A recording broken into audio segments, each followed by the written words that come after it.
Galera, beleza? Mais uma vez, GG no pedaço agora para a gente finalizar as questões 6 a 10 da nossa aulinha de interpretação, aulinha filé bacana, intertextualidade na veia para vocês, beleza? Então bora lá. Questão 6, observe aí o material de vocês, o texto, preste atenção na leitura. Muda-se os tempos, Camões, tá? Muda-se as vontades, muda-se o ser, muda-se a confiança, todo o mundo é composto de mudança, tomando sempre novas qualidades. Observe que ele fala aqui sobre todo o mundo, não é apenas as pessoas. Todo mundo, não. Todo o mundo. Continuamente vemos novidades, diferentes em tudo da esperança. Do mal ficam as mágoas na lembrança e do bem se ouve as saudades. O tempo cobre o chão de verde manto, que já coberto foi de neve fria, e em mim converte em choro doce canto. E, afora este mudar-se cada dia, outra mudança faz de amor em espanto, que não se muda já como soía. Tá? E soía tem aquela sonoridade, tem aquela significação como, que não se muda como já se fosse. Tá? Você poderia ler também dessa forma. Tá bom? E o texto 2 é uma canção de Nelson Mota e Lulu Santos, interpretado pelo próprio Lulu, tá? Lulu Santos. Eu poderia cantar, mas eu sou péssimo de voz. E também poderia tocar, mas eu também estou sem violão. Tocar violão, eu sei dedilhar, sei violar bem, tá? Mas eu vou deixar para vocês conferir a canção, como foi feito lá da outra aula, tá? E depois eu vou explicar para vocês qual é essa relação entre os textos, já que trata também de uma forma intertextual, tá bom? Até daqui a pouco eu estou de volta aí no pedaço.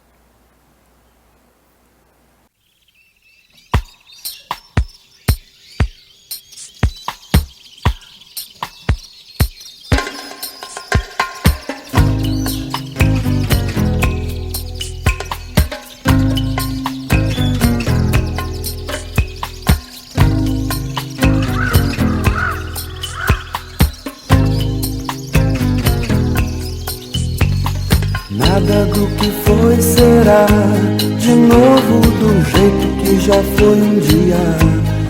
Tudo passa, tudo sempre passará. Na vida vem em ondas como um mar, num indo e vindo infinito. Tudo que se vê não é igual ao que a gente viu há um segundo.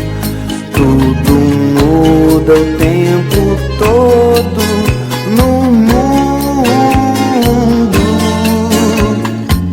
Não adianta fugir, nem mentir pra si mesmo agora. Há tanta vida lá fora, aqui dentro sempre, como uma onda no mar, como uma onda no mar, como uma onda no mar, como uma onda no nada do que foi será. E aí galera, gostaram aí da canção? Uma canção belíssima no pedaço, tá? Para vocês. Chega acalanta, a música ela acalanta. Depois eu vou passar uma aula para vocês só sobre as artes. A primeira, a segunda, a terceira, tudo bonitinho, tudo perfeito, tá bom? Trata-se de uma canção, trata-se de uma relação entre textos e trata-se de uma intertextualidade. A leitura dos textos permite inferir que o texto de Lulu Santos aborda uma temática também presente no soneto de Camões. Essa temática é o ou é a? O que pode inferir sobre a intertextualidade, galera, é o enunciado. Preste bastante atenção no enunciado. O enunciado é que diz que tipo de questão é aquela. E a questão, ela é uma paráfrase, trata-se de uma paráfrase, tá? Que é um recurso intertextual de reelaboração que consiste na retomada de um texto por outro sem alterar os seus efeitos de sentido. Como é que o senhor sabe disso, professor? Que é uma paráfrase. A outra foi citação, depois foi alusão. Afinal, como é que a gente identifica a intertextualidade? Que tipo ela é abordada? Olha, ela é abordada, como eu já falei primeiramente, de acordo com a relação entre o texto. Depois você identifica aquilo que o texto propõe, no caso enunciado. Tá? E aqui fala que a abordagem temática de um texto está presente no outro. Certo? Então dá para você identificar que esse recurso intertextual ela é uma paráfrase. Ela também é uma reiteração de ideias. Tá? Ela esclarece o texto anterior. Então, bora lá. O que acontece ali? O texto de Camões fala de mudança. E o texto de Lulu fala de uma outra forma. Nada do que foi será do jeito como tem sido o dia. Tudo passa, tudo sempre passará. Né? Não observei aí de uma forma igual à canção, mas eu quis explicar desse jeito. Tá? Então, nesse tópico aqui está corretíssimo, é reiteração de ideias cuja intenção é o esclarecimento do texto-fonte, ou que muitas vezes se manifesta de uma forma mais extensa do que ele.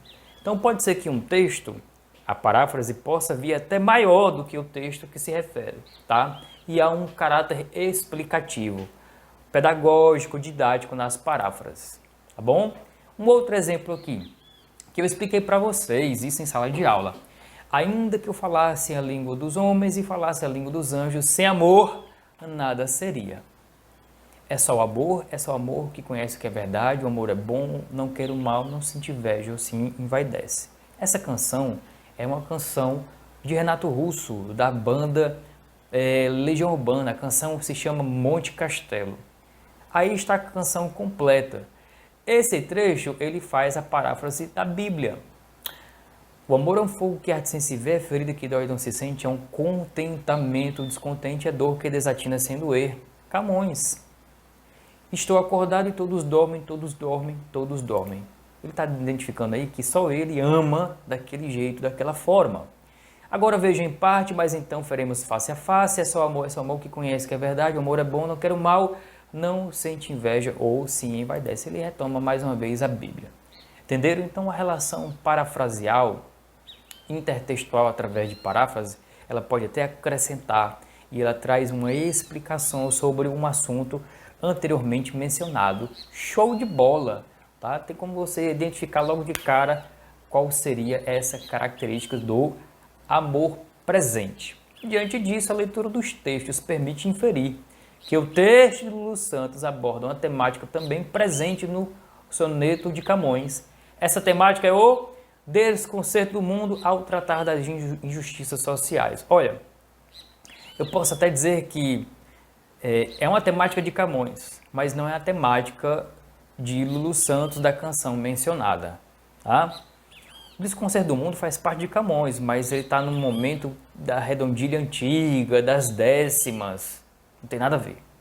Na letra B, apresenta amor conflituoso que associa o amor carnal e amor espiritual. É uma característica também de Camões, mas isso não é abordado nem o texto 1, nem o texto 2. Na letra C, transitoriedade do tempo e a instabilidade das coisas da vida. O tempo cobre o chão de verde manto. Tudo que se vê não é. E tudo muda em um segundo. Então, mudança das coisas. Galera, a letra C é a alternativa correta. Conflito entre o material e o espiritual. Não estamos no período barroco, nem pela canção, nem pelo soneto. E a letra E, tentativa de conciliar os valores teocêntricos e antropocêntricos. Não tem o fusionismo como se tem no barroco, tá bom? Então, tá descartado aí. Letra C é a alternativa correta. E mais informação sobre paráfrase. É um prolongamento do texto anterior, no seu texto atual, mantendo-se a fidelidade temática ao modelo original. A temática em comum dos dois é a transitoriedade do tempo e a instabilidade das coisas. Tá bom? Vamos aqui para frente. Questão 7 é uma questão bacana, tá? Que traz um humor, traz uma sátira, traz uma crítica fantástica de um momento que nós vivemos. Livre negociação entre patrão e empregado. Sai daí, venha para a livre negociação. Você aí que é contra a reforma trabalhista, lembre-se dos seus direitos quando estiver desempregado. Ó, trata-se de uma paródia, beleza, galera? Aí é uma relação intertextual em que critica um dos textos, cita o outro, com o objetivo de fazer uma crítica ou inverter ou distorcer suas ideias. Tá beleza? Então, logo de cara, trata-se de uma paródia a um fato mencionado, né? Como é a reforma trabalhista? É uma forma de lei, é uma forma de organização, né, de lei entre patrão e empregado, e aí os dois textos, resumidamente, abordam a mesma temática, tá? E é diante disso que o que há em comum entre os textos?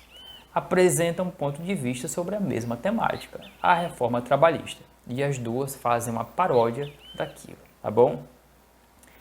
São compostos por imagens com situações conflituosas? Não é algo que, gente, conflito é só no barroco, tá? A ideia de oposição, de paradoxo, de antíteses, oxímoros, é muito forte nesse sentido, tá bom? Se colocam a favor da livre negociação do contrato trabalhista. A favor não, né? As duas estão criticando.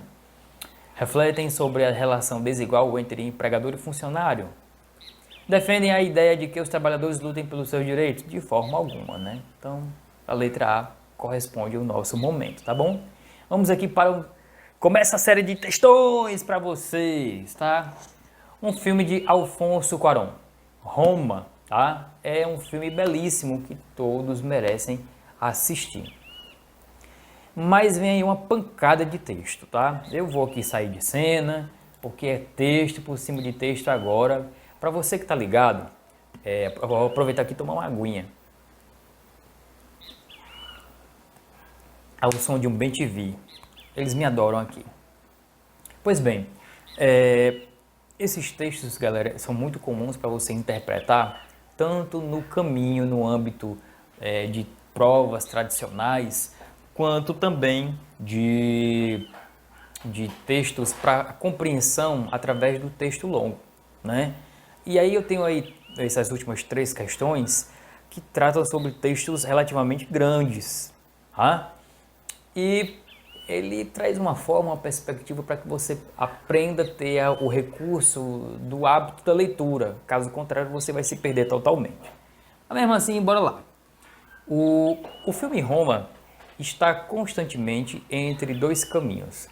É pessoal e grandioso, popular e intelectual, tecnológico, rodado em 65mm digital e clássico, feito em preto e branco, com a mesma ousadia dos movimentos cinematográficos das décadas de 1950 e 1960. O título, uma referência à colônia Roma, bairro da cidade do México, também remete a Roma, cidade aberta, filme símbolo do neorrealismo italiano, assinado por Roberto Rossellini. Ao revistar a própria memória, o cineasta Alfonso Cuarón escolhe olhar para Cleo, a empregada de origem indígena e de uma família branca de classe média. Resgata, assim, não apenas os seus anos de formação, mas todas as particularidades do passado do país. O México, no início dos anos 1970, fervilhava entre revoluções sociais e a influência da cultura estrangeira. Cleo, porém, se mantinha ingênua, centrada nas suas obrigações, lavar o pátio, buscar as crianças na escola, lavar a roupa, colocar os pequenos para dormir. Até que tudo se transforma. A família perfeita desmorona com o pai que sai de casa, a mãe que não se conforma com o fim do casamento e os filhos jogados de um lado para o outro na confusão dos adultos. Enquanto isso, Cleo se apaixona, engravida, é enganada e deixada à própria sorte. 2 mulheres de diferentes origens compartilham a dor do abandono. Juntas, reencontram a resiliência que segura o mundo frente às paixões autocentradas. O cineasta, que além da direção e do roteiro, assina a fotografia e a montagem, ao lado de Adam Golg, retrata sua história, entrelaçada com a de seu país, como se na vida adulta reencontrasse o olhar da infância, cujo fascínio, por conta descoberta, aumenta o tamanho e a importância de tudo. O que Cuarón faz em Roma é raro. São camadas e camadas sobrepostas para reproduzir a complexidade do seu imaginário afetivo e das relações sociais de um país. Entre muitas inspirações, referências e técnicas, sua assinatura está na sinceridade com que olha para si mesmo e para os seus personagens, encontrando beleza e verdade no que muitos menosprezam. Esse é um filme simples e complicado como a própria vida. Tá? Então é um artigo de opinião falando sobre, resumidamente, do que se trata e daquilo que se propõe. Na questão 8, de acordo com a autora, a singularidade da linguagem que Alfonso Cuarón adota em Roma está na comicidade da caracterização de personagens pouco realistas e até caricaturais. Galera, comicidade, cômico, engraçado. Não tem como você marcar essa alternativa. Na letra B, na indignação com que o cineasta denuncia a desigualdade entre as classes sociais. Será que ele apresenta um tom de indignação? No orgulho nacionalista com que se apresentam os momentos cruciais da história do México.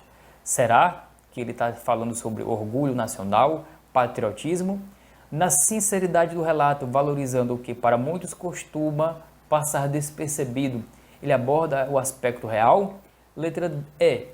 No modo irrealista com que os dramas das personagens femininas são envolvidos. Galera, a alternativa correta sobre a síntese do texto, de acordo com a autora do texto, a singularidade da linguagem do diretor sobre o filme Roma, letra D, de danadinho, tá bom? Questão 9.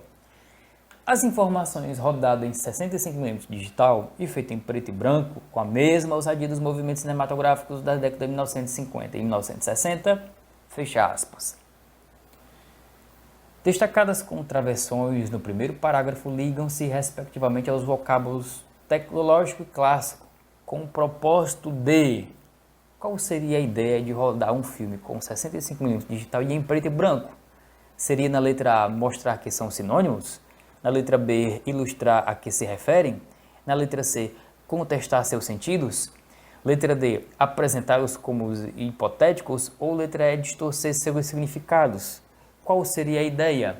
Galera, ilustrar o que se referem ao momento das décadas de 1950 e 1960, assim como acontecia lá no México, que foi baseado por parte ali dos anos de 1970, tá bom? Última questão, vamos embora, meu povo. Os serviços de streaming oferecem uma solução para a indústria fonográfica e para o setor da radiofonia, no qual as características da comunicação no ambiente digital exigem repensar a maneira de lidar com os conteúdos sonoros e a relação entre profissionais de rádios e ouvintes. Seu modelo de negócio é baseado em uma experiência de consumo de conteúdos digitais que substitui a lógica da compra de um disco pelo acesso a uma grande quantidade de fonogramas hospedados nas redes digitais, permitindo que seu desfrute possa ser realizado sem que precise baixar, arquivar ou organizar seu conteúdo em dispositivos individuais. Por essas características, eles já foram entendidos como plataformas sociais de música, sistemas telemáticos que simulam estações de rádio, mídias sociais de base radiofônica. Na prática, porém, podem ser mais bem descritos como portais de consumo, promoção e circulação de conteúdos sonoros, operando também como mídias sociais ou de modo articulado a estas, constituindo espaços híbridos de comunicação social e consumo cultural, que escapam às tentativas de classificação generalizantes. Ao nome do artigo, em busca da música infinita, ou o serviço de streams e o conflito de interesse do mercado dos conteúdos digitais. Deixa eu botar aqui para a cena que a gente está finalizando o momento da nossa aula. Galera, observe bem, o texto ele fala sobre essa perspectiva que que o serviço do streaming ele pode ser amplo, tá? Ele pode ser amplo na forma de como você pode tratar isso, né, de música ou mesmo de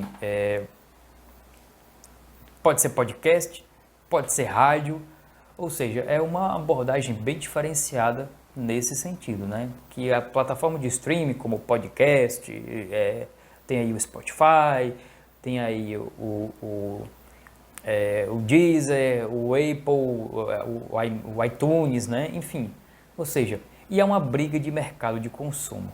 É isso que é dito no texto. Então, bora lá, diante disso.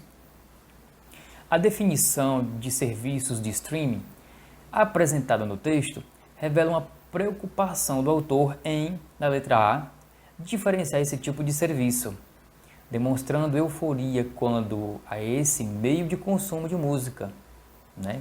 Quanto a esse meio de consumo de música, será mesmo? Letra B, observe bem aquilo que fala no final, tá?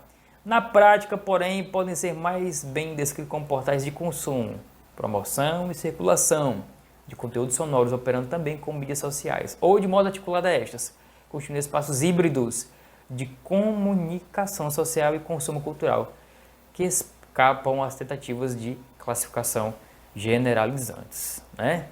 Então, bora lá. A letra B, estabelecer que são serviços na prática, para além do entendimento teórico sobre o tema. Será? Criticar os usuários da internet que consomem música por meio desses serviços. Está falando sobre que tinha que voltar à indústria do CD, indústria do LP, porque ninguém está mais comprando, está só ouvindo, né? Que tudo pode ser colocado na... Será isso?